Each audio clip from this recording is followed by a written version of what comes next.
Hi everyone, welcome to PR studies. जैसा कि आप लोग देख पा रहे होंगे पिक में, ये आईपीसी पे आपका 4th वीडियो है।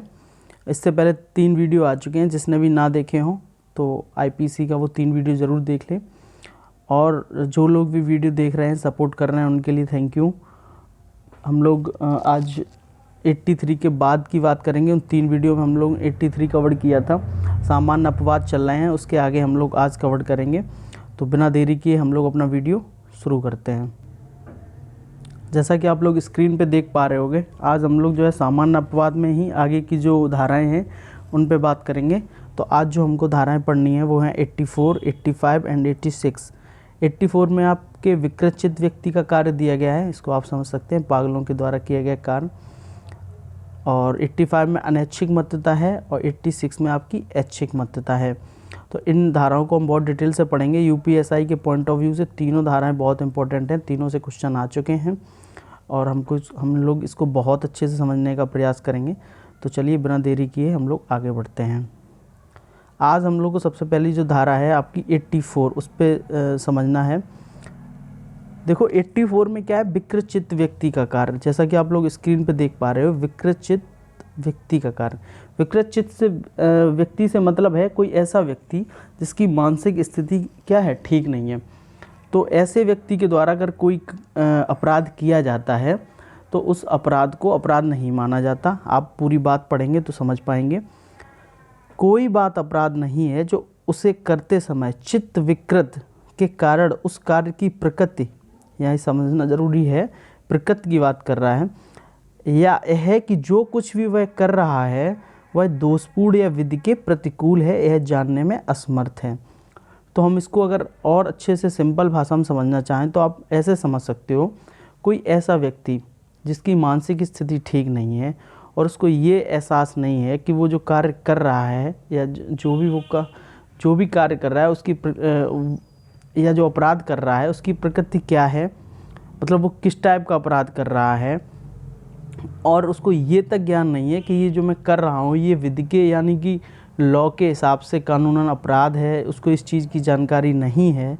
कुल मिला के वो आप कह सकते हो कोई ऐसा मानसिक रोगी या जिसकी मानसिक स्थिति ठीक नहीं है, उसको ये एहसास नहीं है कि हम क्या कर रहे हैं, या फिर जो है वो कार्य की प्रकृति को, या फिर वो जो भी अपराध कर रहा है उसके बारे में उसको कोई भी ज्ञान नहीं है। ठीक है, तो इसको हम और अच्छे से समझेंगे। आप इतना समझ गए होगे। आप शॉर्ट फॉर्म में अगर याद करना चाहो तो इसको ऐसे कर सकते हो कि पागलों द्वारा किया गया कार्य, भी कुछ लोग जैसे भी समझना चाहो।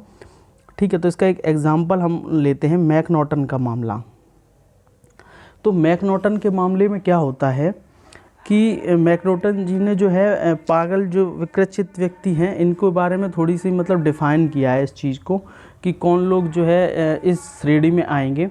तो मैकनॉटन का आपका यूपीएसआई में डायरेक्ट क्वेश्चन पूछा गया था कि मैकनॉटन का जो मामला है वो किस धारा से संबंधित है।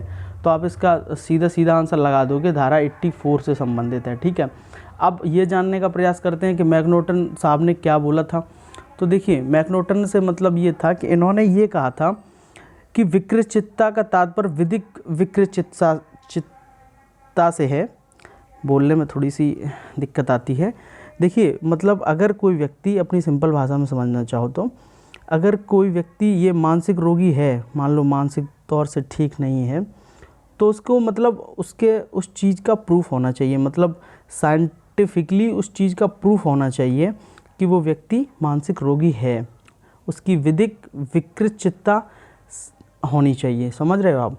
अर्थात आप इसको ऐसे भी समझ सकते हो कि मानसिक स्थिति विधिक दृष्टि से अस्वस्थ होनी चाहिए, या साइंटिफिकली ये चीज़ प्रूफ होनी चाहिए कि व्यक्ति की मानसिक स्थिति ठीक नहीं है। ठीक है, तो ये चीज़ आपको यहाँ समझनी ज़रूरी है। तो मैकनॉटन के मामले में और क्या हुआ था, देखिए यहाँ लिखा भी है विधिक दृष्टि से अस्वस्थ होना चाहिए, मतलब ये साइंटिफिकली प्रूफ होना चाहिए डॉक्टर्स की कि हाँ इसकी मानसिक स्थिति ठीक नहीं है। ऐसे नहीं अपने मन से कह दो कि हम ये साहब दिमागी स्थिति इनकी ठीक नहीं है, तो आपका ऐसे कोर्ट में नहीं चलेगा। अब हम इसको समझते हैं कि देखिए मैकनॉटन के मामले में क्या हुआ था कि एक कोई व्यक्ति था जो चाकू से किसी व्यक्ति का गला को काट रहा था या उसको चाकू से रेत रहा था, और वह ये समझ रहा था कि जैसे वो तरबूज काट रहा हो, समझ रहे हो। ऐसा व्यक्ति को आप क्या बोलोगे, पूर्ण पागल की श्रेणी में आता है, क्योंकि वह अपने कार्य की ना तो प्रकृति समझ पा रहा है कि वो क्या कर रहा है, और ना ही उसके परिणाम को समझने में समर्थ है। ना तो वो उसकी प्रकृति समझ पा रहा है काम की, और ना ही उसका परिणाम के बारे में उसको जानकारी है। ठीक है, तो ऐसे व्यक्ति को हम पूर्ण पागल कहेंगे, कि मतलब वो किसी का गला रेत रहा है और वो ऐसे समझ रहा है जैसे वो तरबूज काट रहा है। ठीक है, दूसरा एग्जाम्पल से समझते हैं। कोई व्यक्ति अपने परिवार के सभी सदस्यों को मार देता है, शत्रु समझकर, उसको लगता है ये सारे के सारे दुश्मन है। कोई ऐसा व्यक्ति पागल है जो अपने परिवार के सभी सदस्यों को मार देता है। अचानक से कोई व्यक्ति जब उसके यहाँ आता है तो वो ये कहते हुए चिल्लाता है कि हे भीष्म पिता, मैंने संपूर्ण कौरव कुल का विनाश कर दिया। मतलब वो ऐसे लग रहा है कि जैसे वो कौरव, वो अपने आप को पांडव समझ रहा है। ठीक रहे, तो आप यहाँ पे इस तरीके से समझ सकते हो कि यहाँ पे जो दूसरा व्यक्ति है, दूसरा केस जो है, इसमें आप समझो वो ये तो समझ रहा है कि मैं इनको मैंने मतलब मार दिया है। वो कार्य की प्रकृति एवं परिणाम को तो समझ रहा है, लेकिन वो ये समझ नहीं पा रहा है कि ये चीज़ जो वो कर रहा है वो विधि के प्रतिकूल है कि नहीं। ठीक है, मतलब ये लॉ अकॉर्डिंग है कि नहीं, उसको ये इस चीज़ का यहाँ पे ज्ञान नहीं है।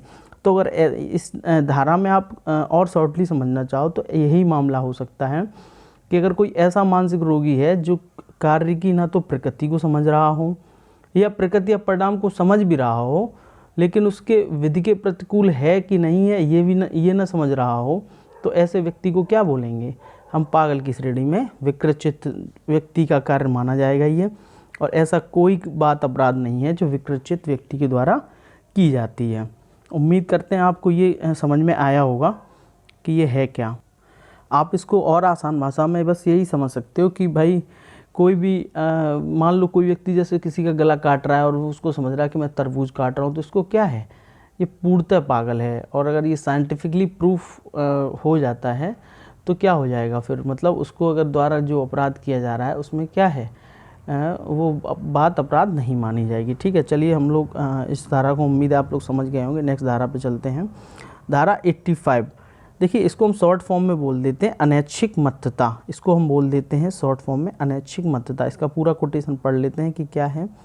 कि ऐसे व्यक्ति का कार्य, देखिए ऐसे व्यक्ति का कार्य जो अपने इच्छा के विरुद्ध मत्तता में होने के कारण निर्णय में पहुंचने में असमर्थ है। इसको आप शॉर्ट फॉर्म में समझोगे तो ये एक ऐसे, इसको पूरा पढ़ लो तो समझ में आ जाएगा आपको। कोई बात अपराध नहीं है जो किसी ऐसे व्यक्ति के द्वारा की जाती है जो उसे करते समय मत्तता के कारण उस कार्य की प्रकृति या यह कि जो कुछ भी वह कर रहा है वह दोषपूर्ण या विधि के प्रतिकूल है, जानने में असमर्थ है। ये चीज़ ज़रूरी है, जानने में असमर्थ है। परंतु यह तब, इसको आगे पढ़ोगे, परंतु यह तब जबकि वह चीज़ जिससे उसे मत्तता हुई थी उसको अपने ज्ञान के बिना इच्छा के विरुद्ध दी गई थी। ठीक है, अब इसको अपनी भाषा में समझना हो तो आप ऐसे समझोगे। देखिए कोई भी व्यक्ति, अगर कोई भी बात अपराध नहीं है जो किसी ऐसे व्यक्ति के द्वारा की जाती है जिसके इच्छा के विरुद्ध उसको मत्तता की गई हो। मत्तता से मतलब है कि कोई नशा किया गया हो, या आप ऐसे समझ सकते हो कि मान लो किसी के इच्छा के विरुद्ध अगर उसको नशा करवाया गया, समझ रहे हो, आप ऐसे ही समझ सकते हो। उसने कोई उसकी व्यक्ति के जानकारी के बिना अगर कोई व्यक्ति उसको मत्तता करवा देता है, या वो उसके साथ ऐसा हो जाता है, उसके बाद अगर वो व्यक्ति अपराध कर देता है और कोर्ट में ये चीज़ साबित हो जाती है कि इस व्यक्ति ने अपने मर्जी से मत्तता नहीं की थी, मतलब अपनी मर्जी से नशा नहीं किया था, तो उस व्यक्ति का किया हुआ कार्य जो है अपराध नहीं माना जाएगा। ठीक है, लेकिन आपको यहाँ पे कुछ पॉइंट हैं जो ज़रूर समझने चाहिए कि जो मत्तता जो की गई है वो उसको बिल्कुल जानकारी नहीं, उसको होनी चाहिए ज्ञान के, उसके देखो यहाँ पे लिखा भी है अपने ज्ञान के बिना इच्छा के विरुद्ध दी गई हो। ठीक है, कोई ऐसी मत्तता जो उसके ज्ञान के बिना या इच्छा के विरुद्ध दी गई। इसमें एक मामला था डायरेक्टर ऑफ पब्लिक प्रोसिक्यूशन बनाम बेयर्ड। इसमें क्या होता है, इसको समझने का प्रयास करते हैं कि इसमें क्या होता है कि मतलब इन्होंने बस यही बताया कि देखिए अगर कोई भी ऐसा व्यक्ति जिसको मादक द्रव्यों का सेवन धोखे से या ज़बरदस्ती किया जाता है, ठीक है, धोखे से या ज़बरदस्ती किया जाता है। कोई भी ऐसा व्यक्ति जिसे मादक द्रव्यों का सेवन धोखे से, ठीक है, आपको यहाँ ये समझना ज़रूरी है, धोखे से या ज़बरदस्ती किया जाता है, तब धारा 85 का लाभ मिलेगा आपको, ठीक है। किंतु यदि नशीले पदार्थ का सेवन स्वयं अपने आप से किया गया हो तो कानून यह मानेगा कि वह व्यक्ति अपने काम के विषय में उतना ही ज्ञान रखता था जितना कि वो नशा के पूर्व रखता था। मतलब आप यहाँ पे समझने, आपको बस इतनी बात समझनी है कि अगर कोई भी मादक द्रव्य आपकी इच्छा के विरुद्ध ज़बरदस्ती या आपके ज्ञान के बिना, मतलब अनजाने में आपको दिया गया है, तभी आपको धारा 85 का लाभ मिलेगा, ठीक है। अगर और ये चीज़ अगर आपने जानबूझ के की है, मतलब खुद से शराब पी है और उसके बाद कोई अपराध करते हैं, तो आपको ऐसा माना जाएगा कि आपको जो नशा करने से पहले जानकारी थी और जो अपराध आपने कर दिया नशा के बाद, उतनी ही जानकारी आपको तब भी थी, ठीक है। तो यहाँ पे हमको ये समझना है धारा 85 में क्या है, अनैच्छिक मत्तता है, ठीक है। अब हम लोग आगे की धारा पढ़ते हैं, धारा 86। देखिए धारा 86 क्या कहती है, यहाँ पे स्वैच्छिक मत्तता की बात की गई है। 85 में क्या था, अनैच्छिक मत्तता, मतलब इच्छा के विरुद्ध आपको जो है कोई मादक द्रव्य दिया गया है या ज़बरदस्ती, तो आपको छूट है। अब 86 में क्या कहता है, किसी व्यक्ति द्वारा जो मत्तता में है द्वारा किया गया कार्य जिसमें विशेष आशय तथा ज्ञान का होना अपेक्षित है। मतलब यहाँ पे बंदा जो है, कोई भी व्यक्ति जो है स्वेच्छा से नशा करता है और उसके बाद जो है कोई अगर अपराध कर देता है तो क्या होगा, वो उसका धारा 86 का मतलब उसको उसके द्वारा जो काम किया गया है, अपराध किया गया है, उसको दोषी माना जाएगा। और पढ़ लेते हैं इसको। यदि कोई व्यक्ति स्वेच्छा से मत्तता करता है या मादक पदार्थ का सेवन करता है तो ऐसी स्थिति में मत्तता के कारण कोई अपराध करता है तो न्यायालय यह मानेगा कि उस व्यक्ति को मत्तता के पूर्व जो ज्ञान था वही पश्चात भी था। मतलब समझ रहे हो आप, सीधा सीधा अगर आपने खुद से नशा किया है और उसके बाद जो आपको कोई भी अगर अपराध करते हो तो आपको ऐसा न्यायालय मानेगा कि आपने जो नशा से पहले आपको जितना ज्ञान था उतना ही आपको नशा के बाद है। इसमें एक मामला था वासुदेव बनाम राज्य का, तो इसको हम लोग थोड़ा सा समझ लेते हैं कि इसमें होता क्या है। कि वासुदेव बनाम राज्य का मामला था, इसमें क्या होता है कि किसी कार्यक्रम में अपना बढ़िया डीजे वीजे बज रहा था, डांस पार्टी चल रही थी, तो एक व्यक्ति जो है जाता है एकदम अपने मन से, उसने शराब पी है यहाँ पे और जाता है, और नशा में तो जानते ही हो शादी ब्याह में नशा वगैरह तो कर ही लेते हैं, शराब वराब पी ही लेते हैं लोग बाग। तो जाता है और डीजे के सामने एक लड़का कुर्सी पर बैठा होता है, उसको कहता है चल भाई कुर्सी खाली कर दे, हट जा, हमें बैठना है यहाँ पे आगे। तो लड़का क्या करता है, मना कर देता है कि भाई देखो हम बैठे हैं, हम नहीं हटेंगे। तो भाई इतनी किसको बर्दाश्त होती है शादी में कि नहीं हटोगे। तो जब नहीं हटने के लिए लड़का बोलता है तो वो जो व्यक्ति है अपने जो भी हथियार लिए रहता है, पिस्टल वगैरह, उससे क्या करता है, लड़के को गोली मार देता है। यहाँ पर लड़का मर जाता है।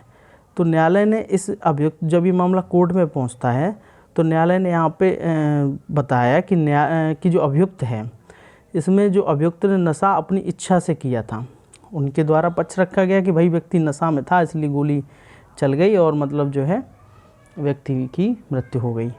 वो 85 का लाभ लेना चाह रहे थे, लेकिन 86 के तहत क्या है, ऐच्छिक मत्तता भी, स्वैच्छिक मत्तता है।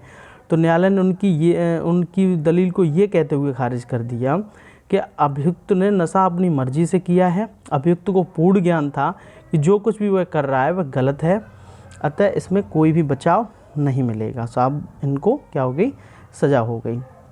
उम्मीद करते हैं आप इस धारा को भी समझे होंगे। चलिए हम लोग कुछ क्वेश्चंस भी बात कर लेते हैं, डायरेक्ट यूपीएसआई में पूछे थे। देखिए मैकनॉटन का मामला अभी हम लोग पढ़े हैं कुछ देर पहले ही 85 के तहत, कि क्या था 85 में, 84 के तहत विकृत व्यक्ति का कार्य था ना। तो 84 है आपका विकृत व्यक्ति का कार्य, और उसी में क्या है, मैकनॉटन का जो वाद है वो किससे संबंधित है, विकृत चित्तता से है। उम्मीद करते हैं आप इसको समझे होंगे। नेक्स्ट क्वेश्चन करते हैं हम लोग। डायरेक्ट क्वेश्चन पूछ लेता है, देखो मैकनॉटन का मामला किससे संबंधित है, धारा 84 विकृत व्यक्ति का कार्य। चलिए हम लोग आगे बढ़ते हैं, इस क्वेश्चन को पढ़िए। क्या लिखा है, भारतीय दंड संहिता आईपीसी के अनुसार ऐसा कार्य जो अपराध है उस कार्य को करने के बाद भी अपराधी को निर्दोष समझा जाएगा। मतलब कोई व्यक्ति ऐसा कार्य कर देता है जो अपराध तो कर दिया लेकिन फिर भी उसको अपराधी को निर्दोष समझा जाएगा। कब कब? अगर कोई शिशु 0 से 7 वर्ष तक है कोई है, तो ये चीज़ हम लोग कल पिछले वीडियो में आईपीसी का जो 3rd वीडियो था उसमें हम लोगों ने बात की थी, और जिस व्यक्ति ने भी ना देखा हो उसको देखे। और विकृत चित्त व्यक्ति द्वारा काम और 7 वर्ष से तक के अपरिपक्व शिशु का कार्य। तो यहाँ पे आपको ये चीज़ समझनी ज़रूरी है, जिसने भी पिछला वीडियो ना देखा हो ज़रूर देख ले। इन तीनों ही मामलों में क्या है, अपराधी को निर्दोष समझा जाएगा, लेकिन उनकी अलग अलग कंडीशंस हैं। ठीक है, और जिस किसी ने भी इससे पहले एक वीडियो ना देखे हो तो उसको एक बार ज़रूर देख ले, तो वो क्या कर लेगा, इसको समझ लेगा। अब जैसे इसमें क्या था, मैं एक बार चलो रिवीजन करवा देता हूँ। धारा जो 7 वर्ष तक का जो शिशु था, तो इसमें क्या था, धारा 82 बोलते थे इसको अक्षम गुड़िया बोलते थे।